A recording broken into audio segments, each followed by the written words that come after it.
Hello বন্ধুরা, তোমরা সব কেমন আছো? আশা করছি ভালো আছো, সুস্থ আছো। রিঙ্কু ব্লগে তোমাদের স্বাগত জানালাম আর জানালাম অনেক অনেক ভালোবাসা। এখন 11টা বাজে। আজকে ব্লগটা চালু করতে অনেকটাই বেলা হয়ে গেছে। 11টা থেকে ব্লগটা আমি চালু করলাম, এইমাত্র ভিডিওগুলো ছেড়ে দিলাম। তো তন্ময় বাড়ি নেই, তন্ময় বিক্রম স্কুলে গিয়েছে, ওই জন্য ওরা বাড়ি থাকলে ওরাই হচ্ছে ভিডিওটা ছাড়ে। কি বলছিস? বাইরে কিন্তু বিশাল বৃষ্টি হচ্ছে। সকালবেলা খানিকটা কাচাকুচি করেছি, সেগুলো সিঁড়ির ঘরে মেলে দেয়নি, সরো করা রয়েছে, ওগুলো মেলে দেবো, দিয়ে তারপরে রান্নাটা বসাবো। রান্নাটা বলতে ভাতটা আমার হয়ে গেছে, ভাতটা বসিয়ে দিয়ে কাজগুলো সারছিলাম, তো ভাতটা রান্না হয়ে গেছে। এবার সবজিগুলো রান্না করব। আজকের 2 রকম তরকারি রান্না করব, বেশি কিছু রাঁধবো না। তো একটু বার হবো বলছিলাম, কালকে একটু যাবো বলেছিলাম এক জায়গায়, কিন্তু কালকে যেতে পারিনি বৃষ্টির জন্য।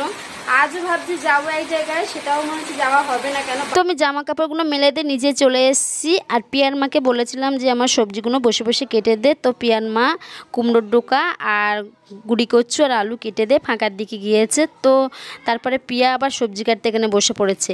তো আজকে দুপুরে কী রান্না হবে সেটা তোমাদেরকে বলি। এখানে দেখতেই পাচ্ছ গুড়ি কচু, কুমড়োর ডোকা আর আলু কাটা রয়েছে। আর এখানে দেখতে পাচ্ছ কুমড়ো আর আলু কেটেছে। এবারে পিয়া হচ্ছে পেঁয়াজের খোসাগুলো ছাড়িয়ে দিচ্ছে। আজকে দুপুরে রান্না হবে গুড়ি কচু আলু দিয়ে মাছের ঝোল আর কুমড়ো মাছের মাথা দিয়ে চচ্চড়ি।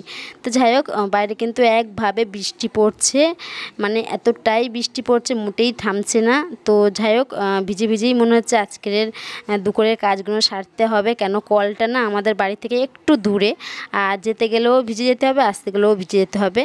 তারপরে পিয়া হচ্ছে রসুন দুটো খুঁজে বেড়াচ্ছে, কেন চুবড়িতে রাখা রয়েছে, ও পাচ্ছে না খুঁজে। আমাকে বললো মামি আমি রসুন খুঁজে পাচ্ছি না। তো আমি ওকে বললাম ভালোভাবে দেখ, তাহলে পেয়ে যাবি। তো ও পেয়ে গেছে।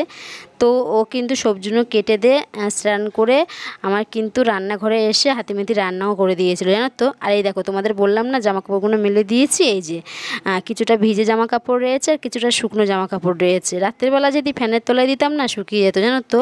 আর এত সুন্দর, মানে পরশু দিনকে রোদ গিয়েছিল, তো কিছুটা জামা কাপড় সেদিনকে কেচে দিয়েছিলাম, সেগুলো শুকিয়ে গেছে। কিন্তু প্রতিদিন জামা প্যান্টগুলো কাচতে হয়। তো যেখানে দাঁড়িয়ে রয়েছে, কেন বৃষ্টিটা একটু পড়া বন্ধ হয়ে গেছে, তো ভাবছি জামা কাপড়গুলো কি ফাঁকার দিকে মেলে দিয়ে আসবো, কিন্তু দেখছি মাঠের দিকে চেয়ে বিশাল অন্ধকার হয়ে এসছে, আবার বৃষ্টি আসবে। আজকে মনে হচ্ছে ভোর দিন বৃষ্টি হবে। যখন বৃষ্টি হয়নি তখন মোটেই হয় না, যখন শুরু হচ্ছে বৃষ্টি পড়া তখন কিন্তু টানা আর কি 2-5 দিন ধরে হয়ে যাচ্ছে। আর ফাঁকার দিকে যেতে পারছি না, ভালো লাগছে না। কেন, ঘরের মধ্যে সবসময় ভালো লাগে। তো দুপুরের রান্নাটা কিন্তু আমার হয়ে গেছে, আমাদের দুপুরের খাওয়া দাওয়াটাও হয়ে গেছে। আর বৃষ্টিটা কিন্তু কিছুক্ষণের জন্য থেমে গেছে।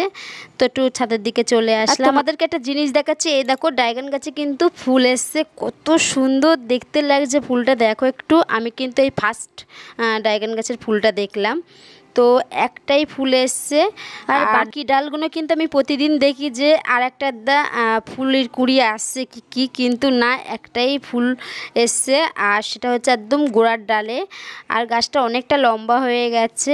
বিক্রম কিন্তু আর একটা ডাল হচ্ছে আর একটা বালতিতে বসিয়ে দিয়েছে। তো যাই হোক, এত সুন্দর দেখতে লাগছে না। তো আমি ভাবলাম একটু ভিডিও করে তোমাদেরকে দেখাই। কেন, আমি তোমাদেরকে তো বলেছিলাম যে যখন ড্রাগন গাছে ফুল আসবে, ফল হবে, তোমাদের সবটাই ভিডিও করে দেখাবো, ওই জন্য আজকে দেখালাম তোমাদেরকে। তো যাই হোক, এবার নিচের দিকে চলে যাবো। অনেকক্ষণ কিন্তু ছাদে এসে ঘোরাঘুরি করলাম, বিকেলবেলাটার সময়টা আর কি ছাদে কাটালাম। এখন সন্ধে হয়ে গেছে, কোনো জায়গায় তো বার হতে পারলাম না বৃষ্টির জন্য, একটুখানি ধরন দিয়েছিল বলে ছাদের দিকে গিয়েছিলাম। তন্ময় এই যে পড়াশুনো করবে বলে বই নিতে এসছে, তো তারপরে বইটা নিয়ে ডায়েরি রুমে এসে এখানে বসে বসে বইটা পড়বে। তো তোমাদের দাদা কাছ থেকে বাড়ি ফিরেছে, উনি হচ্ছে বাড়ি ফিরে একটু খবর টবর দেখে, তো টিভিটা ছেড়ে দিয়ে বসে রয়েছে। আর আমি ঘরের দিকে চলে এসেছি, একটু রেডি হয়েছি শর্ট ভিডিও বানাবো বলে। বিকেলবেলার দিকে শর্ট ভিডিওটা বানাইনি, কেন কারেন্টটা ছিল না বলে। তো ভাবলাম এখন সময় আছে, এখন শর্ট ভিডিওটা বানিয়ে নিই। তো অনেক দিন পরে একটু ঘরের মধ্যে সেজেগুজে আর কি শর্ট ভিডিও বানাচ্ছি। কেন, ছাদের দিকেই আমি বেশি শর্ট ভিডিওটা বানাই, কেন এখন বৃষ্টির জন্য তো ছাদের উপরে গিয়ে আমি শর্ট ভিডিওটা বানাতে পারছি না। তা ওই জন্য ভাবলাম আজকে সময় রয়েছে অনেকটা, ঘরে রিল লাইট জ্বালিয়ে শর্ট ভিডিও বানিয়ে নিই। তো যাই হোক, শর্ট ভিডিও এবার বানাবো।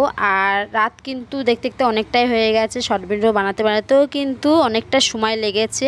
কেন, খুব একটা নেটটাও পাওয়া যাচ্ছে না ঘরের মধ্যে, আর তার মধ্যে 3-4টে বানিয়ে বানিয়েছি, ওই জন্য তো এক এক করে ছেড়ে দেবো। তোমাদের যদি ভালো লাগে লাইক কমেন্ট করে শেয়ার করে আমার পাশে থাকবে, আর ইউটিউবেতে কিন্তু সাবস্ক্রাইবটা করে দেবে।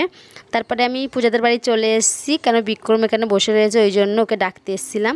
তো পিতু একদিন হচ্ছে এই যে ফুল সাজি না কি বলে, ফুলদানি বলে এটাকে, বানিয়ে স্কুলে নিয়ে গেছিলো। তো আমাকে দেখাবে বলেছিল, আমি দেখিনি, কিন্তু আজকের এসে এটা নজর পড়লো। বললাম এত সুন্দর ফুলদানি কেরা বানিয়েছে? তো বললো আমি। তো বন্ধুরা, আজকের মতন ব্লগটা আমি এখানে রেখে দিচ্ছি, টাটা।